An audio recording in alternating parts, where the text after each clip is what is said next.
Good evening, campers. It's me, Kieran, and today we are going to talk about the top 10 books of 2021. Therefore, if they're on your shelves or you can get them from the library, go out and read these. They're absolutely spectacular. Starting off with number 10, we have Maggie Shipstead's Great Circle, which is the most traditional novel on this entire list. What could be passed off as an adventure story under a dual timeline narrative really dismisses the intricacies and the way the truth and honesty and perspectives shift throughout time. What we learn within the present day with Hadley underplaying the role of Marion ignores what actually happens to Marion and who Marion is and who we perceive to be. And really what Hadley is meant to portray is nothing like the Marion that we are going to read over these 600 pages. Furthermore, if you're looking to dip into literary fiction, I think Great Circle would be a good choice. It's going to give you quite a lot to chew on without it completely overwhelming you. At number 9, we have Daniel Shibley's Minor Detail, which was lauded and even blurred by J.M. Coetzee, one of the greatest living authors of our current time. Therefore, if you don't want to take my word for it, you can take the word of a Nobel laureate. Shibley's novel is short but is ready to shatter shrapnel into the reader, looking at two various timelines 25 years apart about the tensions in Palestine. The first half is not for the faint of heart, but the second part that reflects upon it mediates over this small detail, this minor detail in history that everyone has seemed to forgotten. Moving from the bleak to the cheerful, we have Iris Murdoch's The Sea, the Sea. This book absolutely is oddball. It's a little bit batshit crazy and altogether tied up in one of the weirdest setups ever. Not only do we have a person who is looking to live out the rest of his life while eating some of the most horrendous meals possible, but applauding himself fully. On top of that, Murdoch is writing an absolutely madcap elderly MTV X on the beach as our main character, Charles Araby, just encounters people who he loved and people who loved him from his past, and they all wash up in this old seaside town and everything just goes awry in the best way possible. Though she moves to talk about philosophy and also theology within the sea, none of it is overbearing. The Sea also won a Man Booker, and we're going to talk about another Man Booker winner from 1991. This is Ben Ockery's The Famished Road, the first in the Famished Road trilogy. Ockery's novel is set in some country in Africa, though we can deduce it is from Nigeria. And Azuro is born into abject poverty and abject hunger, and he dies. But he is an Akibu. He is a spiritual, someone who is able to move between the spiritual and the real. Not wanting to accept his death, he moves back onto fertile soil. But the spirits aren't willing to let him go just yet. Bring in an abrasive landlady who has some of the best palm wine around, who is also able to see the spirits. While no one else can see the spirits, they're focused on the real, the political, on what can be changed within Africa. Azaro's father is very hot-headed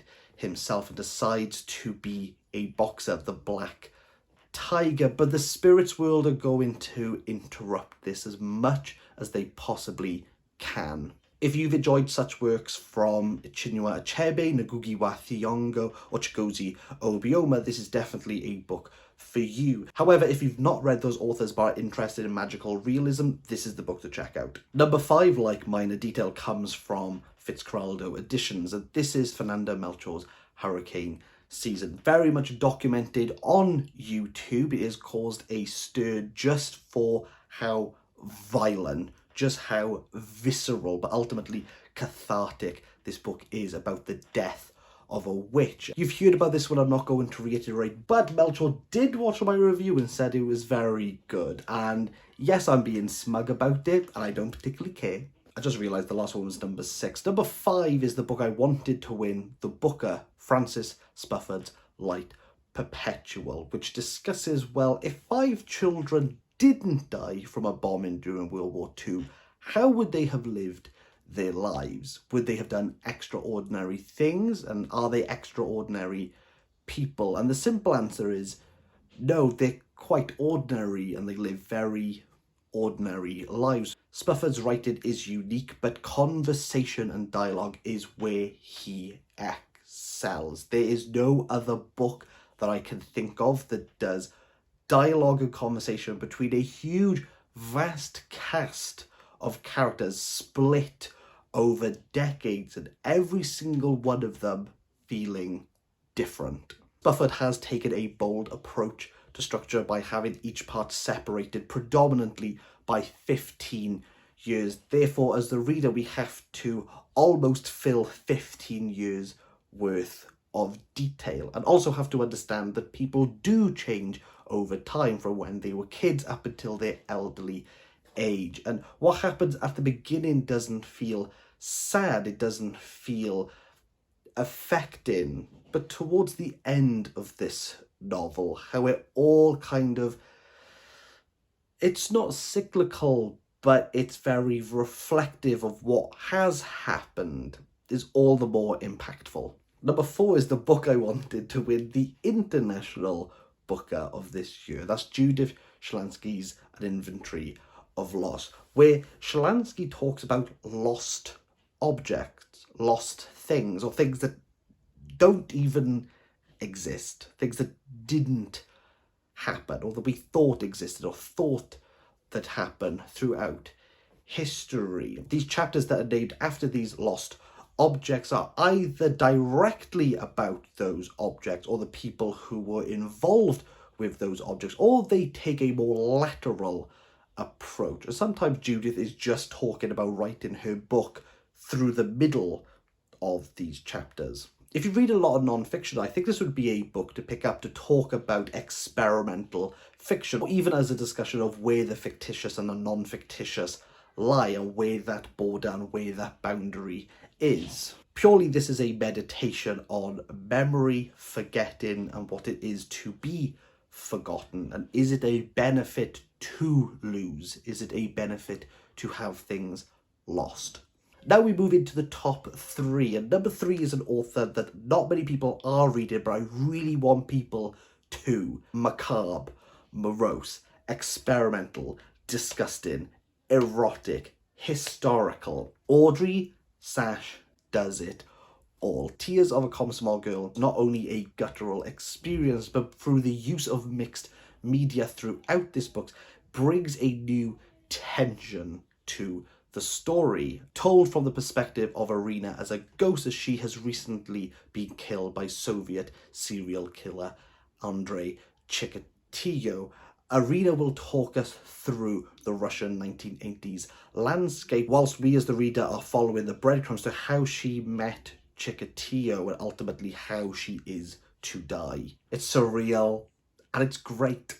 Number 2, which was the most recent 10 out of 10 I gave on this channel, is S by Slavka Drakulic. Croatian journalist Drakulic interviewed women on their experience of the Bosnian War, and in particular her focus was the Serbian rape camps, which S discusses, and how war can just sweep people into scenarios and how things can escalate very quickly overnight, but equally become the norm after a single moment. This book is a curb stop, and there is no catharsis at all. It is bleak, it is dreary, and it's heavy, and still that book sits on my shoulders by a country mile.